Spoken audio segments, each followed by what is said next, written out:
There is a quiet assumption people make when someone doesn't react. They assume something is missing, that the person didn't feel enough, didn't understand enough, or didn't care enough. Because in a world where emotions are constantly expressed, displayed, and broadcasted, reaction has slowly become proof of feeling.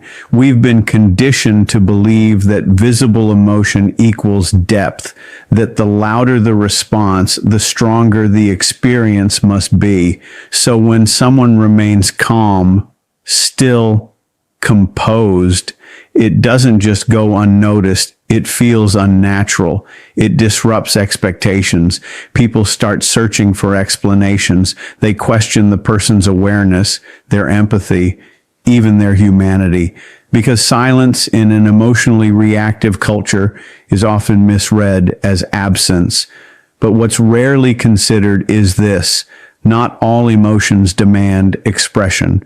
Not all understanding needs to be proven, and not all depth is visible on the surface. Sometimes what looks like stillness is actually restraint. What looks like distance is actually processing, and what looks like nothing is often something far more controlled, far more deliberate, because there is a difference between not feeling and choosing not to react. One comes from disconnection. The other comes from awareness. So maybe the absence of reaction is not emptiness. Maybe it is not confusion. Maybe it is not indifference. Maybe it's control. And in a world that constantly rewards emotional display, control can feel almost invisible, but that doesn't make it weak. If anything, it makes it rare. Why people expect reactions. Most people are conditioned to expect emotional feedback. You say something, you expect a response. You trigger something, you expect a reaction. It's almost automatic, not because people consciously demand it, but because they've been trained to rely on it. From early conversations to adult relationships, we learn to read emotions through visible signals. A smile means approval. A frown means disapproval. A quick reply means interest. Silence means something is wrong, because reactions create reassurance. They stabilize the interaction. They confirm that the connection is active, that the exchange is mutual, that what you said landed somewhere. They tell you, I have impact. I am being heard. I matter in this moment. And for many people, that reassurance is not just comforting, it's necessary, because without it, uncertainty begins to grow, and uncertainty is something most people struggle to tolerate. So when a reaction doesn't come, when the expected emotional feedback is missing, something starts to feel off. The mind begins to search for meaning. Did I say something wrong? Did they not understand me? Are they ignoring me? Do they not care? And in that absence of response, people often project their own fears into the silence, because silence leaves space, and most people are not comfortable with empty space. They rush to fill it with assumptions, interpretations, conclusions, not because something is actually wrong, but because something is unfamiliar. You see, familiarity creates comfort. And most social interactions follow predictable emotional patterns. Someone speaks, the other reacts, someone expresses, the other responds. It's a rhythm people rely on without even realizing it. So when that rhythm is broken, when one person does not immediately react, the entire interaction feels unbalanced, almost like a conversation missing a beat. But that discomfort doesn't come from actual harm. It comes from disruption, from stepping outside what people are used to, because when reactions disappear, people are left alone with their own interpretation. And that can feel far more intense than any visible response. So the issue is not always the silence itself. It's what the silence forces people to confront. The absence of reassurance, the absence of control, the absence of predictable feedback. And for many, that absence is deeply unsettling. Empaths don't lack emotion. In fact, they often feel more than most people in the room, not just their own emotions. but the subtle emotional atmosphere around them, the tension no one names, the discomfort someone is hiding, the shift in tone that others overlook. They pick up on all of it. But here's the difference. They don't always express what they feel instantly. They don't rush to translate emotion into reaction. They pause because for them, feeling is not something shallow or surface level. It's layered, complex, sometimes even overwhelming. So instead of reacting outwardly, they turn inward first. They process it deeply, silently, internally. And that internal processing is not passive. It's active awareness.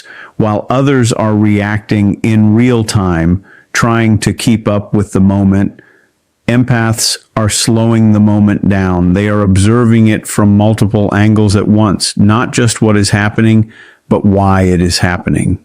Not just the words being spoken, but the intention behind them. Not just the emotion being shown, but the emotion being suppressed. While others react outwardly, empaths are already analyzing what is being said, what is being implied, what is being hidden beneath the words. They notice inconsistencies. They feel emotional undertones. They sense when something doesn't align. And because of this, they rarely take things at face value, which is why their silence is often misunderstood, because from the outside, it looks like they are doing nothing, but internally, they are doing everything. They are filtering, interpreting, understanding, connecting patterns, reading between lines that most people don't even realize exist. And this takes time. It requires space. It cannot be rushed. So while others move quickly from trigger to reaction, empaths move from perception to understanding. And that path is slower, but far more precise, because by the time others are reacting, the empath is already understanding. They've already processed the emotional weight of the moment. They've already identified what feels genuine and what feels performative. They've already decided what deserves a response and what doesn't. So their lack of immediate reaction is not delay. It's discernment. It's the result of a mind that refuses to respond without clarity, a mind that values accuracy over speed. Because for an empath, reacting too quickly often means reacting incorrectly. And they've learned through experience that not every feeling needs to become a visible reaction. Some feelings are meant to be understood first. And that understanding is where their real response begins. For most people, emotion moves outward. It rises and is almost immediately expressed through words, through tone, through facial expressions, through reaction, because expression has become the default response to feeling. But for empaths, it works differently. For empaths, emotion moves inward first. It doesn't rush outward. It pauses, it settles, it gets examined before it gets expressed. They don't rush to respond because they don't trust first impressions. They've learned, often through difficult experiences, that the first emotional reaction is not always the most accurate one. Sometimes it's incomplete. Sometimes it's influenced by past experiences. Sometimes it's triggered by something deeper than the current moment. So instead of reacting immediately, they hold it. They sit with it. They let it unfold internally before deciding what it actually means, because they've learned something through experience. Not every emotion deserves expression. Just because you feel something that doesn't mean it needs to be shown. Not every situation deserves energy. Just because something happens doesn't mean it deserves your attention. Not every trigger deserves reaction. Just because something provokes you doesn't mean it controls you. And this awareness changes everything, because once you realize that reaction is a choice, not an obligation, you stop giving it away so freely. So instead of reacting, they observe, they step back internally. They watch the interaction as it unfolds. They notice patterns, they notice tone shifts, they notice emotional inconsistencies. They become aware not just of what is happening, but of how it is happening. And this observation creates space space between feeling and response, space between trigger and action, space that allows clarity to form. But from the outside, that space is often misunderstood because people are used to immediate feedback, immediate emotion, immediate validation of what just happened. So when that reaction doesn't come, when the empath remains still, quiet, composed, it gets misinterpreted. Observation is often mistaken for indifference. Silence is mistaken for lack of care. Stillness is mistaken for emotional absence. But the reality is the opposite. The empath is not disconnected. They are deeply connected, just not outwardly expressive in the same way. They are choosing depth over display, understanding over impulsive reaction, clarity over emotional noise, and that choice makes them appear different. Because in a world where most people show what they feel immediately, the person who chooses to process first will always stand out. Not because they feel less, but because they feel with more awareness. Silence removes feedback. It takes away the immediate signals people rely on to understand what's happening in an interaction. No expression, no reaction, no clear emotional response. And when that feedback disappears, people lose control of the interaction because most social dynamics are built on reading and responding to emotional cues. A reaction tells you where you stand. It tells you if you're being accepted, rejected, understood, or challenged. But silence removes that clarity. They can't read you. There's no visible emotion to interpret, no tone to analyze, no reaction to decode. They can't predict you because prediction depends on patterns and silence breaks those patterns. Without a reaction, there is no immediate direction, no way to anticipate what comes next. They can't influence you easily because influence often depends on triggering emotion. If someone can provoke a reaction, they can guide the interaction. They can escalate it, de-escalate it, or redirect it. But when there is no reaction, that leverage disappears, and that creates discomfort, not because something is necessarily wrong, but because something familiar is missing. Because most interactions are built on emotional exchange. You say something, the other person reacts. You push, they respond. You express, they mirror. It's a constant loop of action and reaction, and people unconsciously rely on that loop to feel oriented, to feel in control, to feel like they understand what's happening. But when one person refuses to participate in that exchange impulsively, the dynamic shifts, the rhythm breaks, the expected pattern dissolves, and suddenly the interaction feels uneven, uncertain, unstable, because now the usual rules don't apply. Suddenly, the loudest person doesn't feel powerful anymore, because volume without reaction loses its impact. Intensity without feedback loses its direction. The person trying to dominate the interaction no longer knows if it's working, and that uncertainty can be deeply unsettling because power in many social situations comes from the ability to affect others emotionally, to get a response, to create movement. But silence interrupts that completely. It creates a kind of psychological stillness that cannot be easily influenced or controlled. And for someone who relies on reaction to feel effective, that stillness feels like resistance, even when it isn't. So the discomfort isn't just about silence itself. It's about what silence represents. A lack of access, a lack of control, a lack of predictable influence. And for many people, that absence is far more unsettling than any reaction could ever be. There is a level of emotional discipline most people never reach, not because it's impossible, but because it requires something most people avoid: awareness, patience, and the willingness to sit with emotion without immediately acting on it, the ability to feel something without immediately expressing it, to experience anger without releasing it instantly, to feel hurt without displaying it right away, to notice discomfort without reacting impulsively. That kind of control is rare, because most people are taught that emotions should be expressed as they arise, that holding back is unhealthy, that reacting quickly is honest, that immediate expression equals authenticity. But emotional discipline challenges that idea.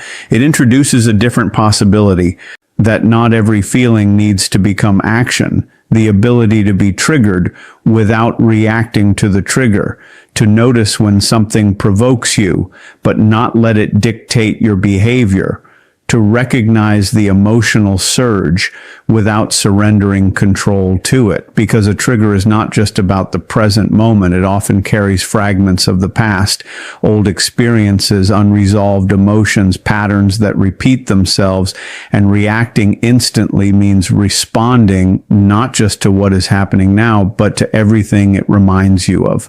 Emotional self-control interrupts that cycle. It creates a pause, a space where you can separate what is real from what is remembered, the ability to understand without needing to prove that understanding, to see clearly what is happening or without explaining it to everyone involved, to recognize behavior without confronting it unnecessarily, to know something without needing validation for knowing it, because not all understanding needs to be announced. Some clarity is internal, some awareness is quiet, and some truths lose their power the moment they are forced into expression. Empaths, especially mature ones, develop this naturally over time, not overnight, not without struggle, but gradually through experience, through moments where reacting too quickly created consequences, through situations where emotional expression was used against them, through interactions where giving immediate reactions gave others control. And over time, they begin to see a pattern. Uncontrolled emotion has a cost. It can escalate conflict. It can expose vulnerability to the wrong people. It can lead to misunderstandings that could have been avoided, so they adapt, not because they are detached, but because they have learned. They have seen what uncontrolled emotion can cost. They have felt the aftermath of reacting too soon, too intensely, too openly, and instead of shutting down, they refine. They become more precise with their responses, more intentional with their energy, more selective with their expression, because emotional self-control is not suppression. It is direction. It is the ability to feel deeply without being ruled by what you feel. And that is a form of strength most people don't recognize until they encounter it. At some point, many empaths go through a shift. They stop over-explaining. They stop defending themselves unnecessarily. They stop trying to be understood by people committed to misunderstanding them. And from the outside, this looks like withdrawal. But internally, it is alignment. They are no longer reacting to every perception. They are choosing where their energy goes. There is a difference between reacting and responding. Reaction is immediate. Response is intentional. Reaction is emotional. Response is controlled. Reaction is unconscious. Response is aware. Empaths who don't react are not passive. They are selective. They choose when something deserves their voice and when it doesn't. And maybe this is what unsettles people the most. Not the silence itself, but what the silence represents, because silence is often misread as emptiness, disinterest, or emotional distance. But in many cases, it carries something far more powerful underneath it. It represents a level of internal control that most people are not used to encountering in everyday interactions. A person who cannot be easily triggered cannot be easily controlled, because control in many social dynamics doesn't come from authority or strength alone. It often comes from emotional access. If someone can provoke a reaction in you, they can influence your direction. They can shape the conversation. They can pull you into their emotional rhythm. But when that access disappears, when triggers no longer produce automatic responses, the usual mechanisms stop working. A person who does not react impulsively cannot be easily manipulated, because impulsive reaction is what keeps many interactions predictable. It creates openings. It creates emotional exposure. It creates moments where judgment is suspended and feeling takes over. But when someone pauses instead, when they observe instead of react, when they choose response instead of impulse, then those openings close. And what remains is unpredictability. A person who feels deeply but chooses carefully becomes unpredictable. Not chaotic, but unreadable in the sense that others can no longer assume automatic emotional outcomes. They can no longer rely on familiar patterns of reaction. They cannot easily predict how the person will respond, or even if they will respond at all. And in a world built on emotional reactions, that kind of control feels almost unnatural. Because most systems of communication, validation, and interaction are designed around emotional feedback loops. People are expected to respond, to react, to mirror energy back in real time. It creates a sense of flow, connection, and mutual influence. So when someone breaks that pattern, when they remain steady where others expect reaction, it disrupts something deeper than conversation. It disrupts expectation itself, but it isn't unnatural. It is simply rare. Rare because it requires awareness. Rare because it requires restraint. Rare because it requires understanding the space between feeling and expression. Because the strongest form of emotion is not expression. It is mastery, the ability to feel fully without being controlled by what is felt, the ability to remain present without being pulled into reaction. And that kind of emotional mastery is what truly unsettles people the most. At some point, many empaths go through a shift. It doesn't happen all at once. It builds slowly through experience, through repeated moments of being misunderstood, through conversations where their intentions were questioned, through situations where no amount of explaining seemed to change the outcome, and eventually something changes. They stop over-explaining. They no longer feel the need to clarify every detail, to justify every action, to make sure everyone sees them correctly, because they begin to realize something important. Not all misunderstandings are accidents. Some are chosen. They stop defending themselves unnecessarily. They no longer rush to correct every assumption. They no longer feel obligated to respond to every misinterpretation because they start to see the pattern. That constant defense does not always create clarity. Sometimes it creates exhaustion. Sometimes it gives more energy to situations that were never meant to be resolved in the first place. They stop trying to be understood by people committed to misunderstanding them. And this is one of the hardest lessons to learn, because empaths naturally want clarity. They want mutual understanding. They want things to make sense, to feel resolved, to feel complete. But over time, they begin to recognize when understanding is not the goal, when the other person is not listening to understand, but listening to respond, not seeking truth, but reinforcing their own perspective. And in those moments, the empath changes approach. They step back, not out of defeat, but out of awareness.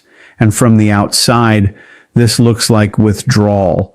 It can look like distance, like silence, like disengagement. People may assume they've become cold or uninterested or emotionally unavailable, but internally, it is something very different. It is alignment. It is the decision to stop investing energy where it is consistently misused. They are no longer reacting to every perception.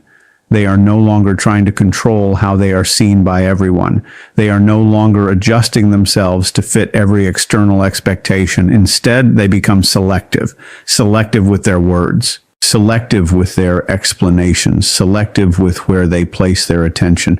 They are choosing where their energy goes, and that choice changes everything. Because once you stop explaining yourself to everyone, you begin to conserve something valuable: your clarity, your peace, your emotional stability. You stop scattering your energy across every misunderstanding and start directing it toward what actually matters. And while others may see less effort, less explanation, less engagement, what they are actually witnessing is a higher level of awareness, a shift from proving to simply being. And that shift is where real emotional strength begins. Here's something interesting. When you stop reacting, people often try harder to get a reaction out of you. At first, it's subtle. A slightly sharper tone, a more pointed comment, a small push to see if something changes.